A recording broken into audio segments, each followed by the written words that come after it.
Vivian, where are you? Ethan's voice, sharp as a blade, cut through the car's quiet interior. His eyes, like chips of ice, stared straight ahead.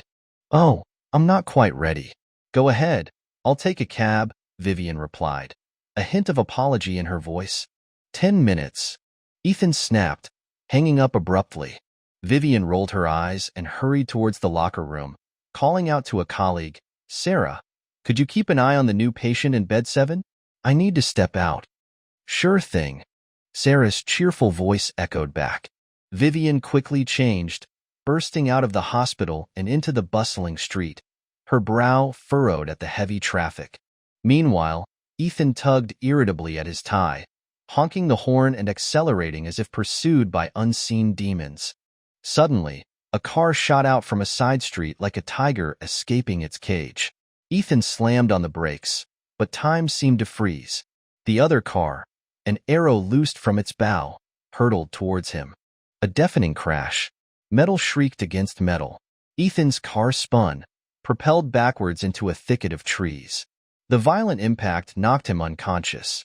Just as his eyes closed, the image of a woman with glasses, her voice gentle, echoed in his mind. Vivian had just settled into a taxi when her phone rang. An unfamiliar voice spoke. Hello, is this a family member of Ethan Blake? Vivian hesitated. Yes. He's been in a car accident.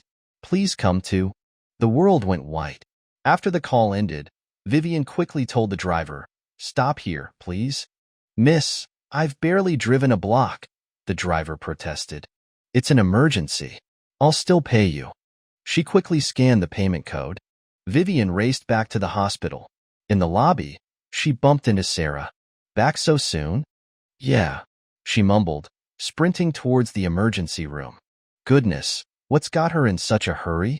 Sarah muttered, heading in another direction. The surgery room light glared. Vivian leaned against the wall, waiting. After an eternity, hurried footsteps echoed down the corridor. Ethan, where's Ethan, my Ethan?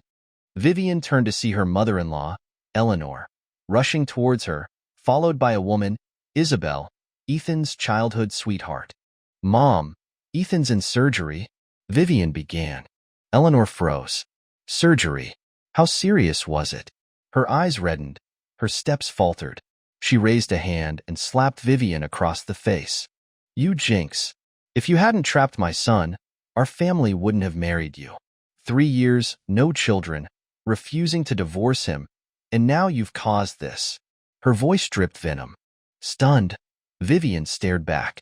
Mom, how can you say that? I agreed to the divorce. He was speeding on his way to finalize it when the accident happened. Don't call me Mom. Eleanor roared. Isabel watched coldly. Seeing Eleanor falter, she gently took her arm. Eleanor, please calm down. Ethan's still in surgery. We don't know how he is. The mention of Ethan's name reignited Eleanor's fury. She grabbed Vivian's clothes, delivering another stinging slap. Vivian's cheeks burned. She turned her head, trying to avoid the blows. Isabel held Eleanor back. Eleanor, stop. Vivian struggled against Isabel's grip, but to no avail. Eleanor struck her again. Finally, the surgery room door opened, and a doctor emerged. Stop this. This is a hospital, he said sternly. Eleanor composed herself, turning to the doctor.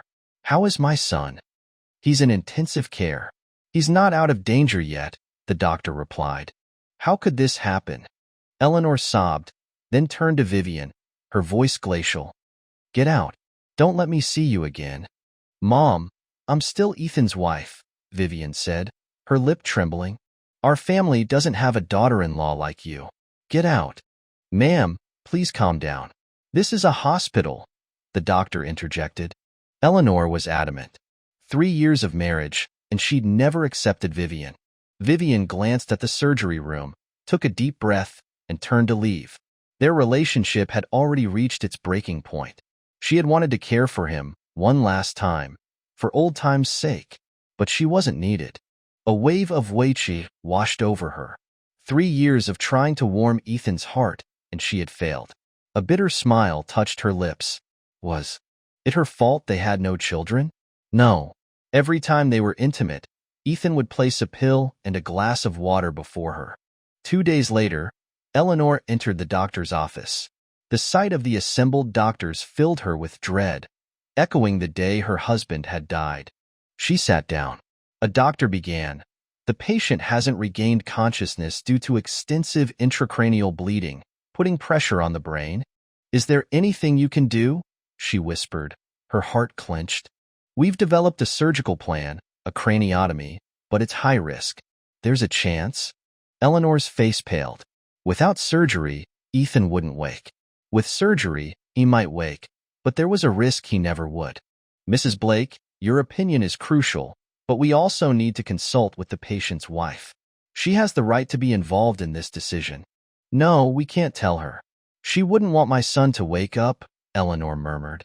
The doctors exchanged glances. One spoke, Mrs. Blake, are you sure? This concerns your son's life. You should discuss it with his wife. Her opinion matters. Eleanor trembled. Besides Ethan, she had no one to consult. Just then, Vivian entered, her voice calm and firm. Do the surgery. She couldn't abandon Ethan.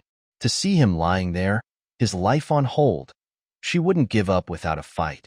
Eleanor sprang to her feet. You stay out of this. Vivian met her gaze. We're not divorced yet. I'm still his wife.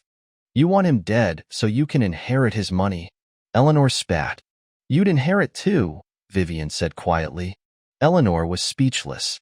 Ethan underwent the second surgery. Vivian signed the consent forms, Eleanor's hateful gaze burning into her back. Hours later, the exhausted surgeon emerged. The surgery was successful. We'll have to wait and see if there's any impact on his memory. Vivian let out a breath. Ethan would live. Whether he remembered or not, it no longer mattered to her.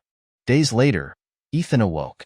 Eleanor sat beside him, holding a bowl of warm porridge. Son, how are you feeling? She asked gently. Ethan's eyes drifted towards the door, as if searching for something. Where is she? He asked, his voice low. Who? Eleanor asked, blowing on the porridge. Vivian. A desperate longing tinged his voice. Eleanor paused. You're divorced. Divorced? Ethan frowned, surprised. His memory was fragmented. Eleanor filled in the gaps, starting with his childhood, carefully omitting certain details. Yes, she felt she had failed our family, unable to give you children. She asked for the divorce. Where's the divorce certificate? Ethan asked calmly. Eleanor, taken aback, stammered, You're in a cooling-off period. Oh. Just as Eleanor relaxed, he asked, If we're in a cooling-off period, we're not fully divorced. Why hasn't she come to see me? Eleanor bristled. Son, is Vivian more important than your own mother? A faint smile touched Ethan's lips. Of course not, Mom. No one can compare to you. Eat your porridge, Eleanor said, mollified. I'm tired, Mom, he murmured, closing his eyes.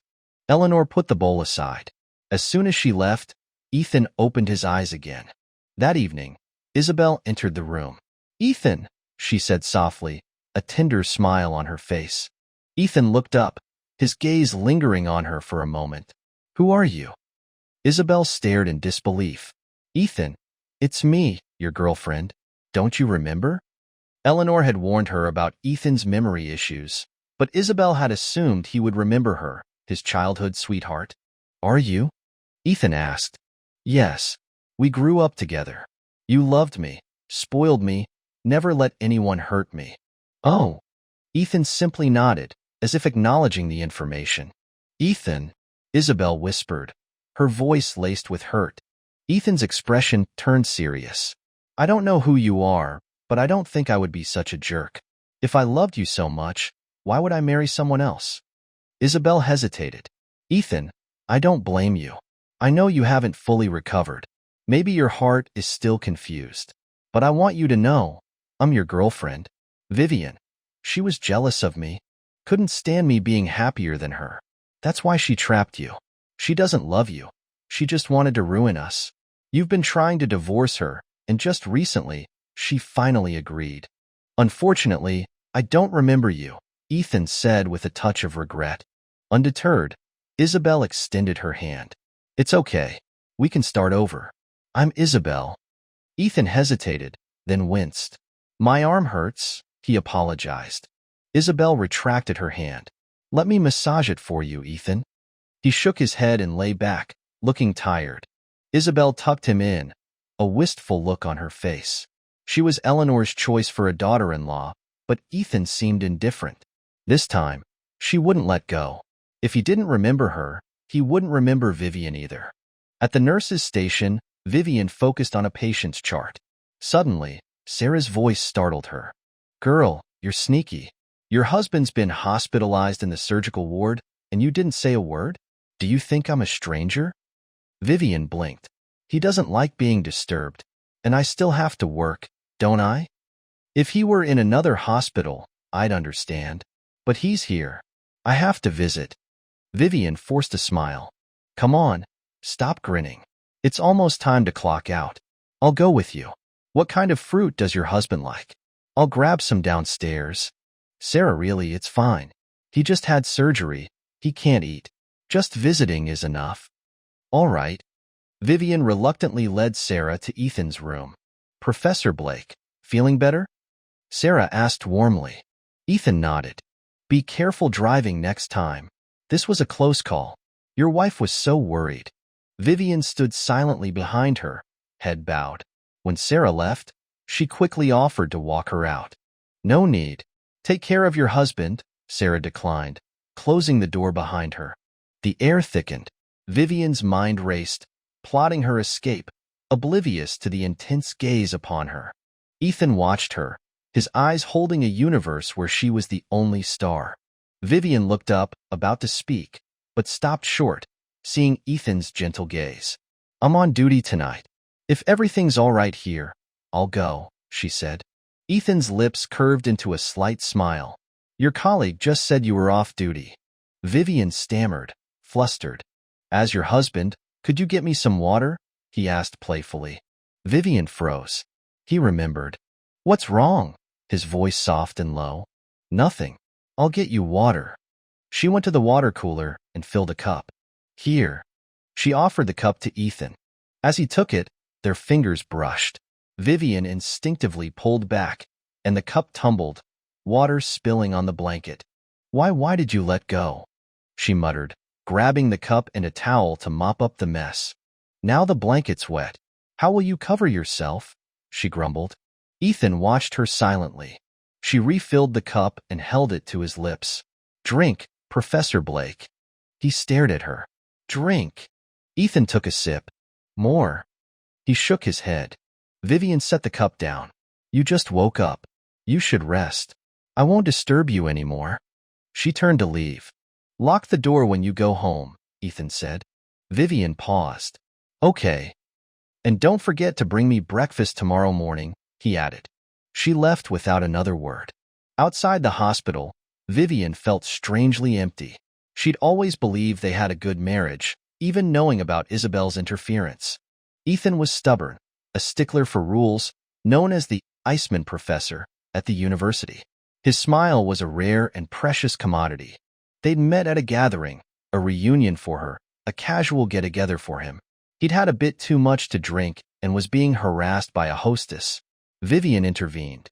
Later, both slightly intoxicated, they'd stumbled into a hotel room, lines blurring. Who initiated what was lost to the haze of alcohol, but the result was undeniable.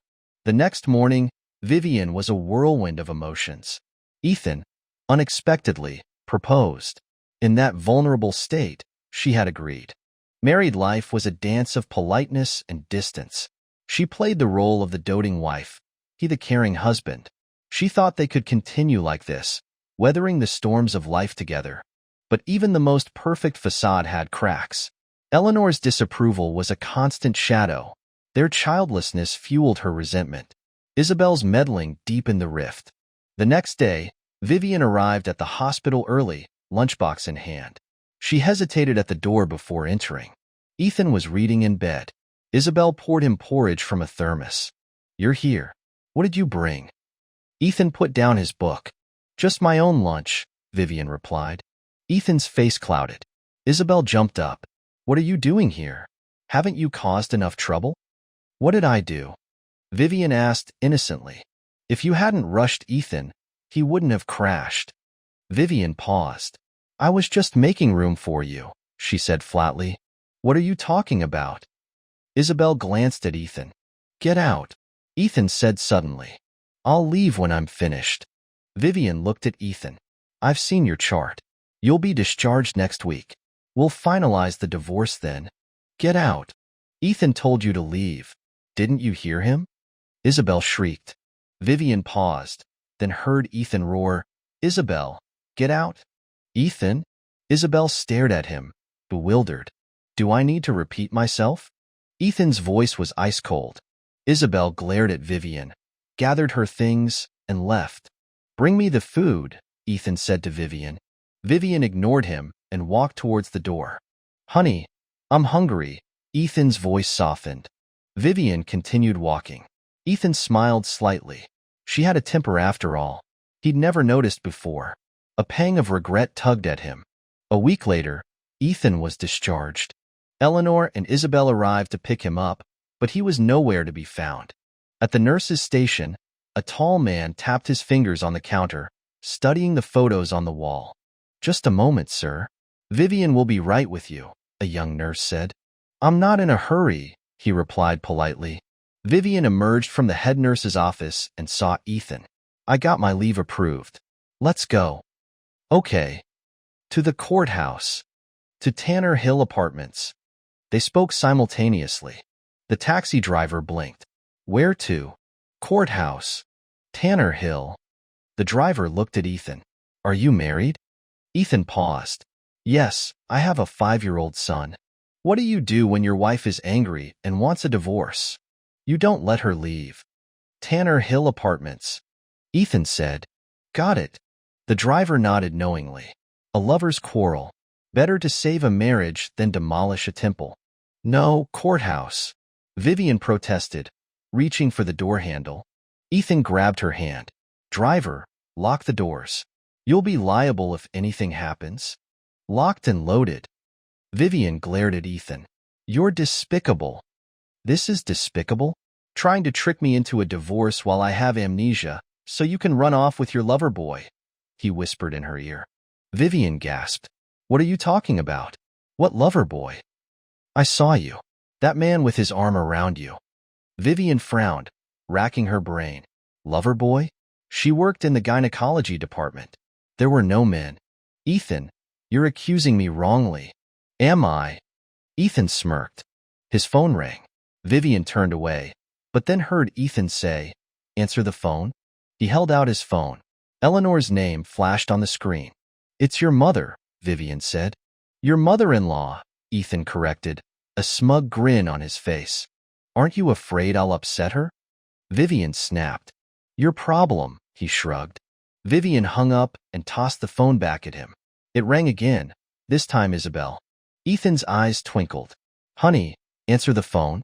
The implication was clear. He'd enjoy her upsetting his caller. Vivian glared at him. Fine, she answered. Hello? Why are you answering?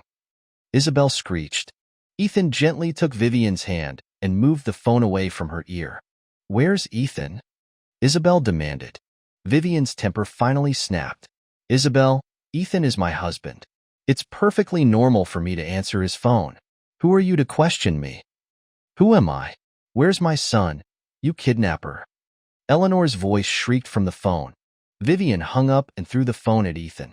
The driver, having stopped the car, announced, We're here. Good, Ethan said, paying the fare and pulling Vivian out of the car. Inside the apartment, Vivian faced him. Ethan, what do you want? Ethan sat on the sofa, clutching his head, his face contorted in pain. What's wrong?